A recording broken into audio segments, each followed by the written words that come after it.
Bienvenidos a Resonancias del Arte. Nos encontramos en el centro de la ciudad de Zacatecas, en la avenida Rayón, en esta empresa cultural, El Sótano, para hablar de fotografía, video y medios audiovisuales. Para saber quién es nuestro invitado del día de hoy y anfitrión en este espacio, vamos a ver la siguiente cápsula. Raúl López Herrera es originario de la ciudad de Zacatecas, egresado de la carrera de Ingeniería Eléctrica de la Universidad Autónoma de Zacatecas. De formación autodidacta, ha desempeñado labores de investigación, guionista, director, productor, editor, organizador de festivales internacionales de cine en los formatos de Super 8 y 16 milímetros, editor del tabloide Fotogramas, colaborador en las revistas Paso Estrecho, de Barcelona, y Spiral, de Pasadena, California. Ha sido curador de muestras de cine independiente, miembro del jurado calificador de diversos concursos, conferencista, instructor de cursos de video, becario en 2 ocasiones del Fondo Estatal para la Cultura y las Artes, realizador y productor de 9 documentales sobre la cultura zacatecana, fotógrafo y creador, en 2004, de la empresa cultural El Centro de Multimedios El Sótano, en Zacatecas. En 2012, incursionó en el campo editorial con el diseño y edición del libro La magia del instante, una aventura fotográfica, 1977-2012, que contiene una muestra de los temas fotográficos, experimentación visual y diseños digitales que ha frecuentado desde 1977, así como Habitantes del Trópico, arte digital y fotografía, en el Museo Internazionale Dinamico dell'Arte Contemporanea, en Italia. Ha obtenido varios reconocimientos internacionales. Primer premio por el diseño de un impresor óptico en la revista Super 8 Filmmaker, de San Francisco, California, en 1983. Nominación a la selección oficial del Premio de Fotografía PX3, en París, 2011. Finalista en el concurso de primavera 2013, de la revista Photographers Forum, de Santa Bárbara, California. Primer premio en la categoría de arte digital y primer premio en la votación del público internacional en el concurso 20x30, 2014, en Italia. Menciones honoríficas en el concurso Premios de Moscú a la Fotografía, 2014 y 2016. Medalla de bronce en el concurso Premios de Moscú a la Fotografía 2016, por el proyecto Beyond Appearances. Es miembro honorario desde 2015 de la Asociación Cultural Internacional Terra del Arte, con sede en Tolentino, Italia. Raúl López Herrera.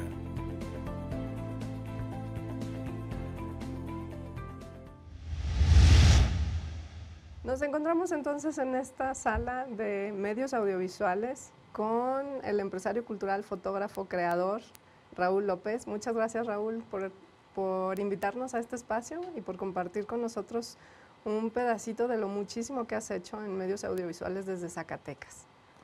No, pues muchas gracias y bienvenidos y gracias por la oportunidad. Oye, platícanos de los comienzos de la creación en cine, ese formato tan famoso que fue el Super 8 de 8 milímetros. ¿Cómo era? Porque muchas jóvenes de la actualidad ni siquiera ya lo conocen. Sí, efectivamente, mira, el formato de Super 8 milímetros, y yo tengo la costumbre de auxiliarme de un ejemplar, ¿verdad? Fue un formato que puso la Kodak a la venta en 1965. El nombre viene de que son 8 milímetros, lo que mide de ancho la película. Era un formato que tenía muy buena calidad de imagen. La Kodak se pulió mucho y tuvo mucha penetración. De hecho, pues el objetivo era que la familia, que cualquier persona con un equipo muy sencillo, pudiera filmar los eventos familiares. Ya un aficionado un poquito más avanzado tenía su empalmadora, tenía su visorcito, su proyector y tenía un sistema completo de producción de cine. Esta característica la vieron muchas personas en muchas partes del mundo, porque no fue un fenómeno nada más de México. Incluso pues en México nos quedamos en un reducido grupo de personas, pero en otros países empezó a desarrollarse. Mucha gente tomó este formato porque era la primera vez que podíamos utilizar un medio de expresión cine, y ya completo, porque teníamos imagen, teníamos sonido, teníamos manera de editar, y eso lo convirtió en un medio completo. Muchas escuelas de cine de Estados Unidos y de Europa lo utilizaban los alumnos en las escuelas de cine. por lo inmediato de sus resultados, porque ellos sí tenían la ventaja de que filmaban durante el día, revelaban en la noche y otro día tenían su producto para poderlo editar. Nosotros aquí en Zacatecas teníamos la desventaja de que hoy filmamos, lo mandamos revelar y dentro de 4 días estamos viendo lo que sucedió. Entonces era un proceso muy lento. Y sí, pues teníamos también nuestra empalmadora, se cortaba con unas tijeras, se colgaba en un hilo, en un cable, y había que ensamblar, pegar la película, cortarla, ensamblarla para ir teniendo nuestros segmentos y nuestra película terminada. Entonces prácticamente esos fueron los inicios. Aquí tengo a la mano, pues es una cámara de Super 8 milímetros, pero en una etapa pues ya muy avanzada, porque ya es una cámara muy compleja, que tiene muchos aditamentos que nos permitían pues cada vez hacer producciones de Super 8 milímetros más elaboradas, más completas, un recurso ya mucho más completo. Incluso pues esta cámara ya grababa sonido, ya tenía el sonido integrado. Esta película tenía una pista de 1 milímetro, una pista magnética de 1 milímetro donde se grababa el sonido. Entonces pues esto yo lo menciono porque son los inicios. Por primera vez se pone al alcance de mucha gente el medio de producción cine. Pues como sabemos, producir una película en los años 70 costaba millones y ahora cuesta millones, pero de dólares. Entonces era un recurso exclusivamente para la clase industrial, o sea, el cine era para la industria y cualquier persona pues no tenía acceso al cine. Ahora, esto yo lo menciono porque es los inicios del boom que tenemos ahora, donde todo mundo puede tener acceso incluso a su propio canal de televisión o crear su propio canal de televisión, y los inicios pues fueron en los 70s el formato de Super 8 milímetros. Este formato de Super 8 tenía sus limitantes técnicas. Aquí en México, en el país, ¿cuáles eran? ¿Qué limitaciones tenía? Si bien teníamos ya la posibilidad de hacer cine casero, había limitaciones técnicas. Bueno, una de ellas es que nunca pudimos tener un laboratorio donde obtener copias de buena calidad. Si yo quería obtener un material de buena calidad, había que mandarlo a duplicar a Estados Unidos. No era caro, pero pues la dilación, el problema de enviarlo por correo, no había servicios de paquetería. Entonces, esa era una gran limitante, el no tener laboratorios profesionales de este formato. Lo que sí había, por lo menos aquí cercano, pues en California. La otra limitante muy marcada para nosotros fue la falta de centros de estudio. O sea, aquí se inicia en Zacatecas, y me voy a referir más concretamente a Zacatecas, una etapa muy interesante en la Universidad Autónoma de Zacatecas, porque el entonces director de Cultura, que era el licenciado Roberto Almanza, con una cultura muy amplia, era un gran lector, un gran aficionado a la música, y él como director de coordinación cultural favoreció la creación de 4 talleres a los inicios de los 70s, que era un taller de poesía, taller de fotografía, taller de teatro y taller de cine. Pero estos talleres, por lo menos el de cine que yo estuve más involucrado o que yo a mi iniciativa se formó, pues no teníamos un plan de estudios más o menos formal. O sea, desconocíamos, la mera verdad, pues el lenguaje cinematográfico, los movimientos de cámara, las formas de cortar la figura humana, el proceso de edición. Era más el entusiasmo que poníamos en hacer pequeños segmentos, pequeños cuentos, ilustrar canciones, producciones muy elementales que podíamos hacer, pero compartíamos junto con muchas otras personas de muchos países el entusiasmo de poder hacer cine. Realmente esa era la característica. Las limitantes, como te digo, falta de laboratorios, falta de un plan por lo menos estructurado para aprender a hacer cine. En mi caso, pues eran las revistas especializadas, donde yo me informaba de algunas técnicas o de festivales que estaban sucediendo principalmente en Estados Unidos, y mi fuente de información eran pues algunos libros que no abundaban sobre el tema y las revistas especializadas. Dentro de esas limitantes y ese trabajo que empezaste a hacer de manera muy asidua, Hay una cosa que hiciste, que es la invención de un impresor óptico con el que obtuviste un premio. Platícanos cómo fue el diseño, de qué se trata. Bueno, sí, tengo que hablar primero, tengo que platicarte que mi intención al entrar en el cine también fue experimentar. Yo me gustaba ir hacia a la parte física de la película, entonces yo pintaba en película deliberadamente velada, con colores, con marcadores, tintas, manchaba, etcétera, y al proyectarla, pues daba un ritmo visual muy interesante. Si a esto yo le ponía música electrónica o música que, bueno, no había la música de la nueva era de ahora, pero sí música electrónica, pues aquello era una experiencia completa. Eran trabajos pequeños porque pues había que trabajar con un formato muy pequeñito, y también película velada, deliberadamente yo fotografiaba película negra, ponía la tapa en el proyecto, en la cámara y salía película negra, y entonces con objetos punzantes yo producía pequeños raspones. Igualmente, pues sí, al pasarla, pues era una cosa interesante. Entonces, ya muy orientado yo por la cuestión de la experimentación, aprendí que hay un equipo que se llama impresor óptico en los laboratorios profesionales, que consiste en refotografiar película. De un lado se coloca, se proyecta la película, y de otro lado se está refotografiando. Eso permite que una película de Super 8 milímetros, o permitía, se ampliaría pues hasta formatos de 35 milímetros. En uno de los festivales que yo organicé aquí en Zacatecas, vimos la ampliación de una película de Super 8 a 35 en una sala para 1200 gentes, que fue una de las primicias. Puedo presumir que fue la primera película que se proyectó en México, que se filmó en Super 8 y se amplió a 35.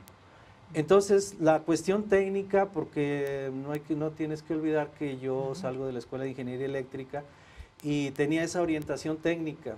Una persona que no tiene esta orientación difícilmente desarma un proyector, una cámara para darle mantenimiento, y yo no me daba temor desarmar un proyector, tratar de mejorarlo o corregir errores, fallas técnicas que yo sabía que un técnico de aquí no me iba a resolver.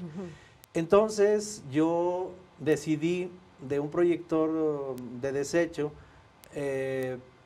hacer un impresor óptico casero con mis recursos para refotografiar películas de Super 8, ponerle efectos, hacer congelados, filtros, y yo la mandé a una revista, a la revista Super 8 Filmmaker, que se editaba en San Francisco, a una sección donde admitían innovaciones, pequeños inventos, y tuve la suerte de obtener el primer lugar en esta revista de Super 8 Filmmaker. Pues nos quedamos con eso, vamos a una pausa y regresamos.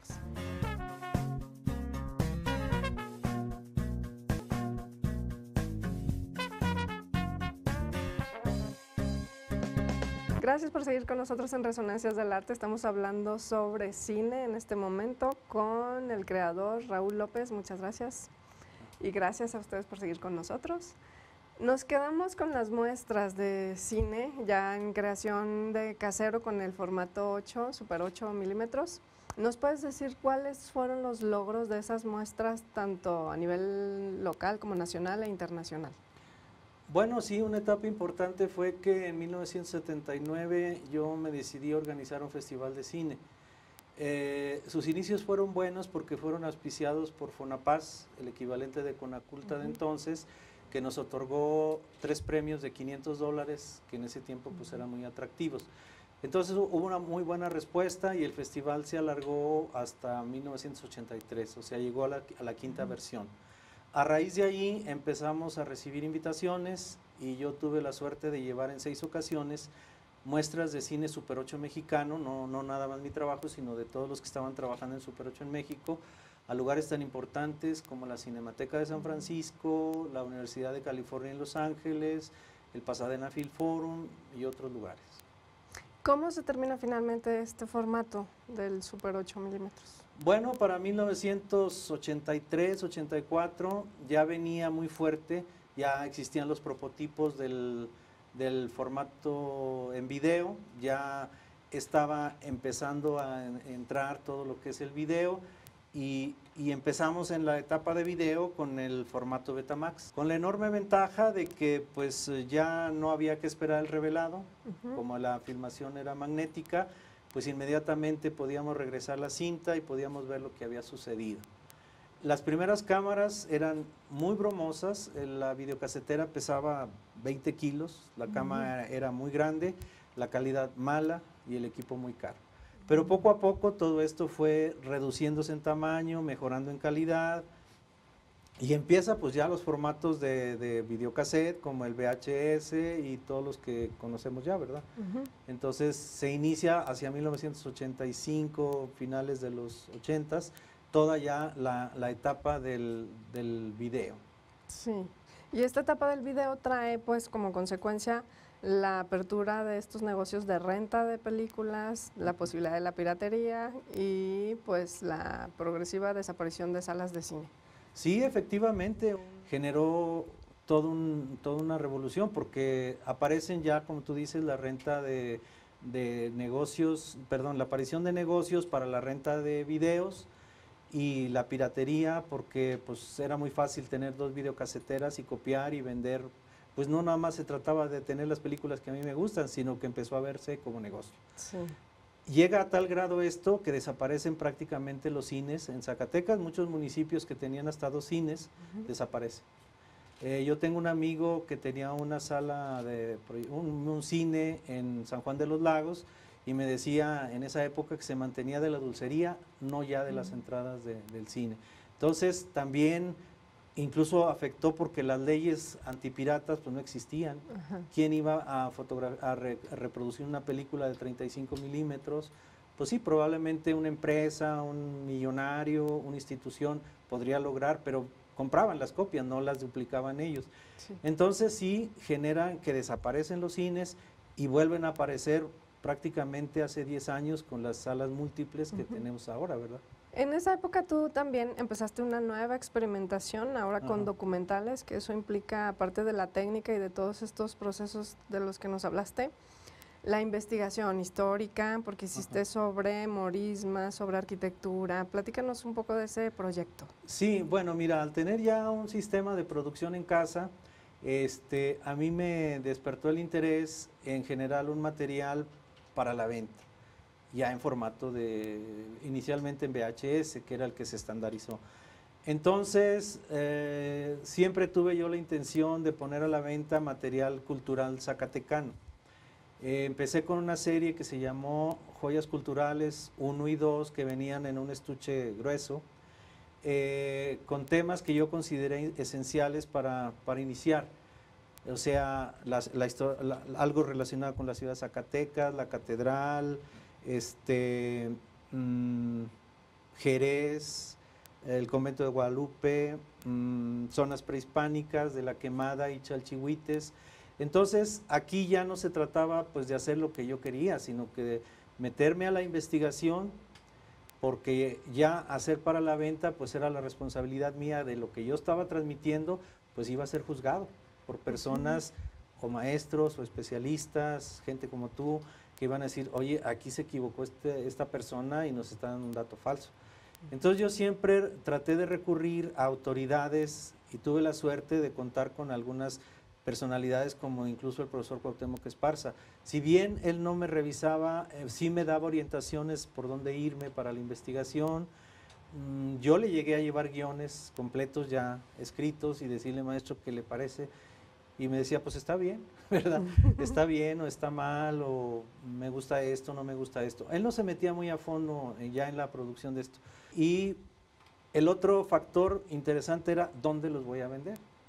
Porque yo estoy invirtiendo un dinero en equipo, estoy trabajando y ahora ¿dónde los voy a vender? Los museos resultaron que no era un producto que se estaba moviendo muy rápido. Librerías tampoco. Entonces yo encontré el nicho de mercado en la tienda de mi familia, que está aquí en la Avenida Hidalgo, y donde yo vi que me iban a dar un lugar preferencial muy cerquita de la pasada de la calle y donde el dinero que yo recuperaba muy rápidamente, porque pues ahí me daban el dinero. Y lo otro era muy burocrático, que para recuperar 100 pesos había que esperar 2 o 3 meses, lo cual era pues la muerte, ¿verdad? Sí. En mi criterio. De esta época seguiste con la fotografía. Una parte muy importante de tu trabajo en fotografía pues es la fotografía de paisaje arquitectónico o de arquitectura, pero Bueno, seguiste haciendo cosas experimentales. Mira, la fotografía fija era para mí un complemento de mi trabajo de cine y de video. Si yo filmaba en Super 8, tomaba fotografías para los reportes de periódico, para tener un registro, para tener incluso a gentes filmando o yo mismo filmando o dirigiendo a los actores. Entonces yo me fui haciendo de un archivo importante de fotografías en blanco y negro, diapositivas, fotografía en color, y me di cuenta en un momento dado, incluso bueno, cuando empiezan las cámaras digitales, pues también empecé a archivar imágenes de fotografía fija. Entonces me di cuenta que tenía un archivo importante, que había muchas imágenes que por ya la decadencia de los formatos en película o de otros formatos, pues estaban cayendo en cajas por ahí en una bodega o en un almacén. Entonces yo me dediqué a rescatarlas y ahora con la posibilidad de digitalizar negativos de 35 milímetros o diapositivas de buena calidad, pues yo me decidí recuperar todo ese material. Antes de hablar del formato digital, ¿cómo fue finalmente que desapareció el formato beta y luego el VHS? Bueno, entra ya la cuestión digital, toda la tecnología digital, todo esto era analógico, era la grabación en cinta, pero analógica, y empezaron ya a venir los formatos cada vez más reducidos y en formato digital, ¿verdad? El digital 8, tenemos aquí una cámara. Entonces ya planteó otro mundo. Qué bueno que lo mencionas porque ya cuando entra la forma de grabar digitalmente, se empieza a unir video con computación, video con internet, etcétera, y ya empieza esa revolución tan trascendente que tenemos actualmente, ¿verdad? Y para entonces aquí en México, bueno, particularmente en Zacatecas, pero en el país también, ¿ya había un mayor interés en difundir este trabajo de apoyar la investigación, la creación, o seguíamos igual? No, fíjate que ahí, como ya estaba yo entrando a un mercado y yo pensé muy bien en el mercado que quería llegar, pues yo, por ejemplo, tengo el dato de que he llegado a la venta de los 5,000 ejemplares de los DVDs que yo he producido, primero en VHS y ahora digitalizados. Sí hay un sector de público para ese material, porque como te digo, yo lo pensé para un público muy amplio, tanto niños de primaria, sí lo he hecho muy especializado, muy largo, porque también aquí hay un factor muy interesante, el tiempo es muy justo, debe ser el tiempo justo. Un video de 3 o 4 horas nadie lo ve. Sí.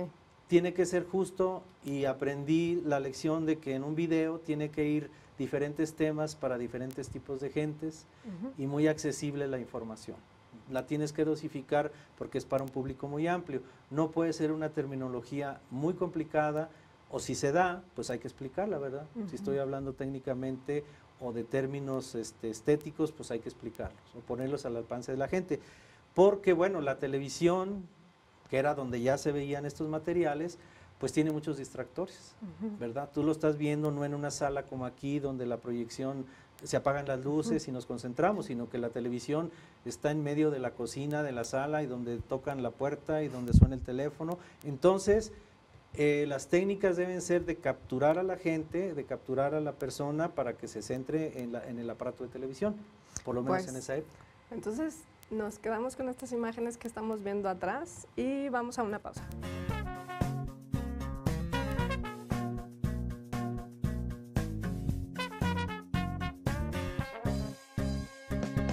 Raúl, nos quedamos con el arte digital. ¿Qué pasó con la llegada de la computadora y del internet? Bueno, si yo te quisiera comentar de entrada que pues en el programa hemos visto la rapidez con que ha penetrado, cómo inicia el Super 8 y cómo entramos directamente al internet, a la computación, que abrieron campos increíbles. Entonces, para mí, la llegada de la computación y los programas de diseño gráfico me permitieron ponerme algunos retos, ¿no? Nadie me los pone, me los pongo yo. Crear algo con estos programas de diseño gráfico sin escanear nada, utilizando los propios recursos del programa. Entonces, yo di rienda suelta a una inquietud que tenía de la juventud de pintar.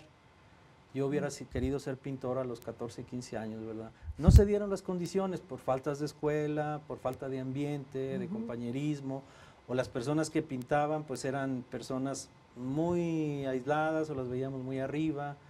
Por ejemplo, Antonio Pintor, aunque sí conviví con él. Y el ambiente, no había escuelas, la Escuela de Bellas Artes con pequeños talleres de iniciación en las artes, pero yo me puse ese reto de ver qué tanto puedo crear con el programa de diseño gráfico, con el más sencillo, ¿no? Y encontré una beta que podía, pues que no había límites, que podía crear espacios. Incluso una de las primeras exposiciones de este tipo de arte fue Espacios Imaginarios, así se tituló. Y también la otra etapa de poder tomar la fotografía digital y modificarla. Hay personas aquí en Zacatecas que dicen que no es buen fotógrafo aquel que tiene que modificar o procesar.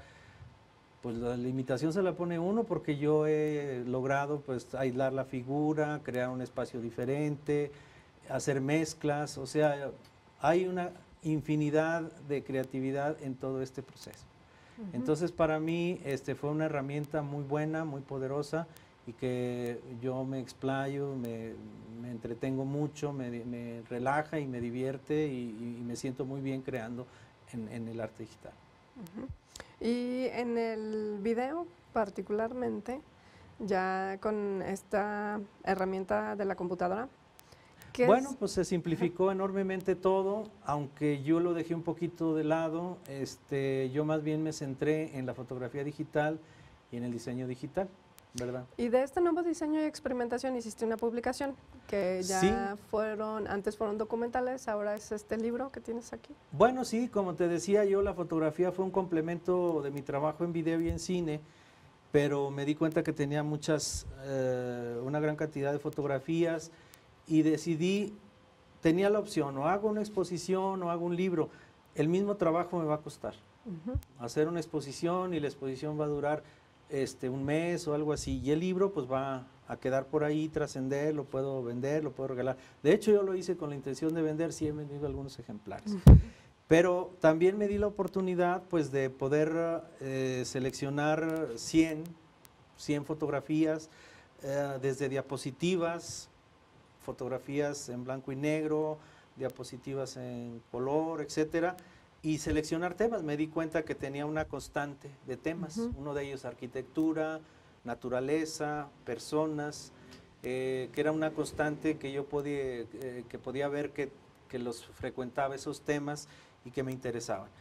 Entonces me decidí yo mismo, por las herramientas que se tienen en la computación, me puse a diseñar el libro, ¿verdad? En lugar de entregárselo a una persona para que lo diseñara, yo dije, bueno, pues quiero experimentar, ver la posibilidad. Sí me asesoré con algunas personas que tienen la disciplina del diseño gráfico, y me dieron algunas orientaciones muy buenas, muy interesantes, pero básicamente yo lo diseñé para tener el gusto de poder diseñar un libro.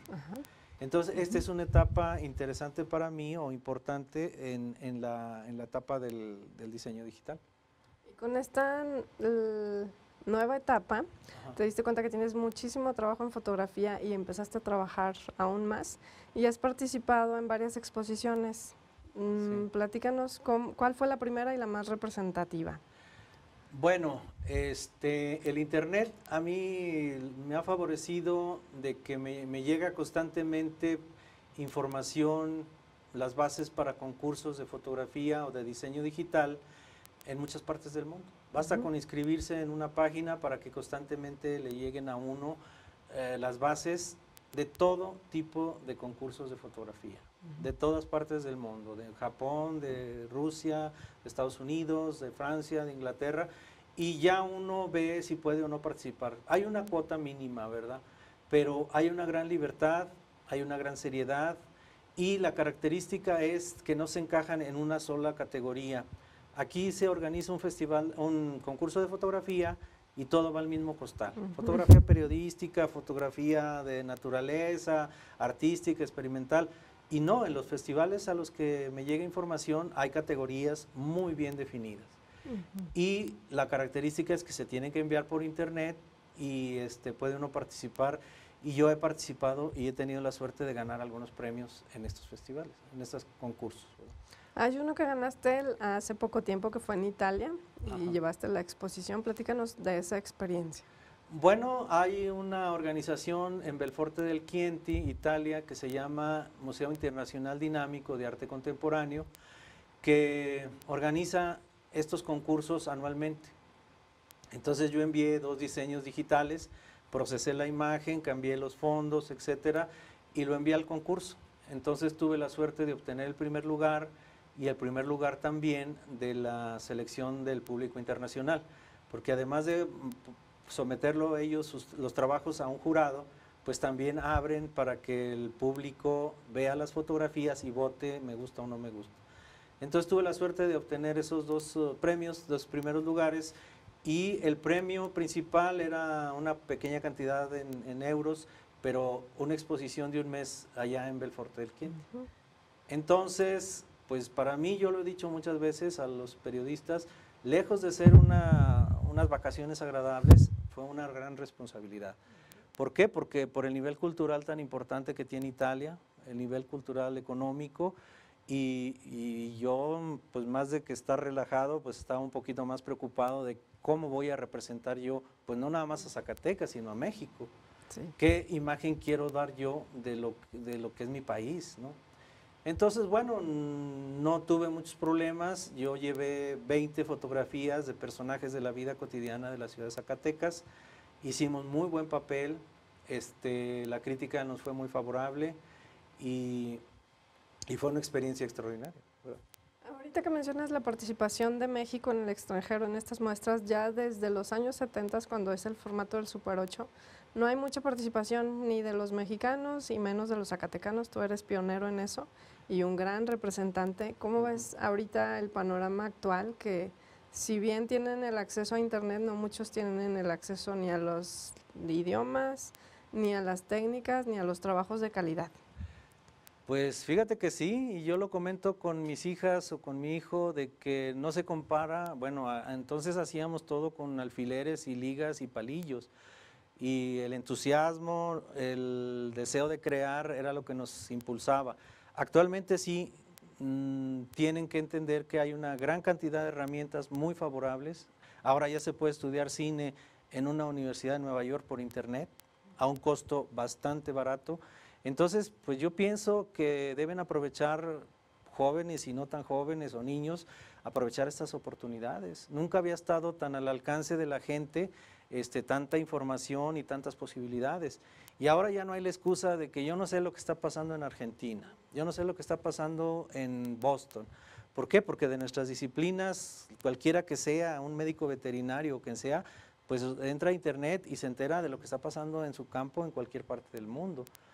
Entonces yo sí les recomiendo, bueno, pues que utilicen las herramientas que tienen, que estudien, que practiquen y que se quiten un poquito. Aquí yo veo las muestras fotográficas que se presentan aquí y las veo muy acartonadas, ¿no? Les falta soltarse el pelo, soltarse la greña, no tenerle miedo a la experimentación, a que van a decir que, pues, que ando mal o que a qué le hago, o que consumo. No, realmente la creatividad, si hay un campo donde hay libertad, es el arte. ¿Tú qué opinas, verdad? Si hay un campo donde no nos podemos restringir o limitar, pues es el arte. De lo contrario, pues con estas recomendaciones nos quedamos. Muchas gracias, Raúl, por tu tiempo, por recibirnos aquí en tu casa cultural. Y gracias a ustedes por acompañarnos aquí en Resonancias del Arte. Nos vemos en otra ocasión.